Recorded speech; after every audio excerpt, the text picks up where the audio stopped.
नमस्कार दोस्तों, संदेश में बहुत बहुत स्वागत है। मैं हूं हर्षित शर्मा और आप देख रहे हैं संदेश न्यूज। जी हां, विधानसभा चुनाव हो भी गया, रिजल्ट भी आ गया। अलीराजपुर जिले में बीजेपी के नागर सिंह चौहान जीते हैं और जोबट से कांग्रेस की सेना पटेल ने जीत दर्ज की है।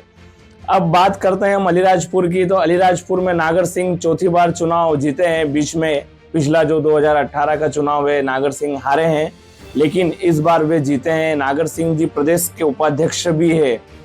अब नागर सिंह जी के चुनाव जीतने के बाद पूरे जिले में सहित पूरे प्रदेश में एक मंत्रिमंडल में शामिल होने को लेकर नागर सिंह चौहान का नाम शुरू हो चुका है। लगातार सोशल मीडिया प्लेटफॉर्म पर और नागर सिंह के समर्थक भी लगातार उनके मंत्री बनने की कामना कर रहे हैं, विचार कर रहे हैं, चर्चा कर रहे हैं।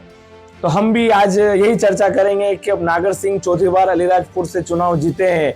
युवा जोश है, युवा नेतृत्व है और प्रदेश के उपाध्यक्ष भी है।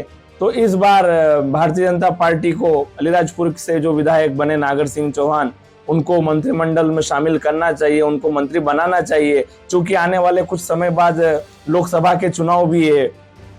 अगर नागर सिंह चौहान को मंत्री बनाते हैं तो वहीं अलीराजपुर के नजदीक जिला झाबुआ और रतलाम की अगर प्रभारी उनको बनाते हैं तो लोकसभा चुनाव में काफी भारतीय जनता पार्टी को फायदा मिल सकता है।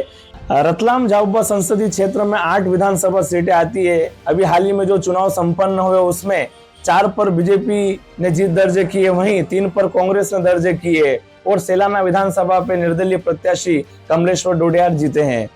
तो कुल मिला के अगर पिछले चुनाव की अगर कल्पना करें, जो लोकसभा चुनाव हुआ है और इन वोटों की अगर देखें तो इस बार थोड़े से भारतीय जनता के वोट कम गिरे, लेकिन 4 विधानसभा में बीजेपी ने जीत दर्ज की है।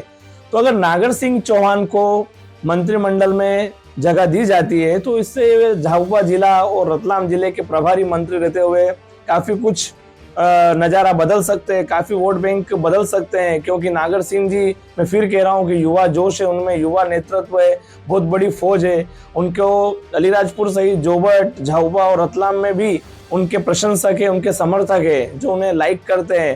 तो इस बार मध्य प्रदेश में नागर सिंह जी को मंत्रिमंडल में शामिल करना चाहिए। वहीं अब बात करते हैं हम जोबट की। जोबट का ऐसा परिणाम आया जिसमें सेना पटेल लगभग 38,000 कुछ ऊपर वोटों से जीत दर्ज की है, जो कल्पना से परे है।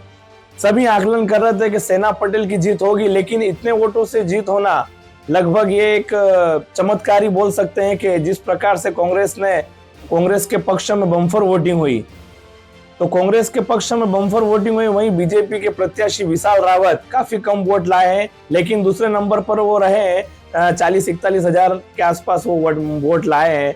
लेकिन विशाल रावत और सेना पटेल की जीत का जो अंतर है, सेना पटेल लगभग 38-39 हजार वोटों से जीती है। तो बीजेपी को यहाँ पर विचार करना पड़ेगा। वहीं बात करें निर्दलीय प्रत्याशी माधो सिंह डावर की, जो एक समय बीजेपी के विधायक हुआ करते थे, वे टिकट नहीं मिला उन्हें तो उन्होंने भी निर्दलीय चुनाव लड़ा, लेकिन उनको भी काफी कम वोट मिले, 21,000 के तकरीबन माधो सिंह जी को मिले। वहीं कांग्रेस के जो बागी रहे सुरपाल अजनार, उनको भी 10,000 का आंकड़ा भी वह छू नहीं पाए। तो बात करें यहाँ बीजेपी की, जो उपचुनाव अभी 2 साल पहले हुआ तो बीजेपी का 6,000 वोटों से जीती थी, लेकिन मात्र 2 साल बाद यहाँ 39,000 वोटों से बीजेपी का हारना। तो बीजेपी को विश्लेषण करना पड़ेगा। नागर सिंह चौहान ने एक सोशल मीडिया पर पोस्ट भी की, जिसमें उन्होंने जोबट विधानसभा वासियों के लिए लिखा है कि भारतीय जनता पार्टी और नागर सिंह चौहान हमेशा जोबट विधानसभा वासियों के साथ खड़ा है, बीजेपी के कार्यकर्ताओं के साथ खड़ा है।